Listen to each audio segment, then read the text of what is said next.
இது துவரம்பருப்பு, இது கடலைப்பருப்பு, இது ரேஷன் கடை பருப்பு. மூணையும் கலந்து இதை வறுத்து எண்ணெயெலாம் ஊற்றக்கூடாது, வெறுஞ்சட்டியில் தான் வறுக்கணும். வறுத்து இதில் சீரகம் போட்டு உப்பு போட்டு அரைச்சிக்கிறணும். நல்லா தண்ணி ஊற்றி நம்ம வடைக்கு பிடிக்கிறது மாதிரி தட்டுறது மாதிரி அரைச்சிக்கிட்டு அதில் சின்ன வெங்காயம், இஞ்சி போடலாம், வெள்ளைப்பூடு தட்டி போடணும், கருவேப்பிலை நறுக்கி போடலாம். ஒருத்தருக்கு மிளகா பிடிச்சா பச்சை மிளகா போடலாம், மிளகா பிடிக்காதவங்களுக்கு பச்சை மிளகா போட தேவையில்லை.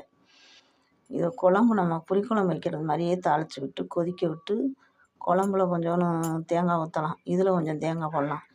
பெனையில் குழம்பு வச்சு இதை டேஸ்ட் பண்ணி பாருங்கள். இதே மாதிரி குழம்பு வைப்பீங்க.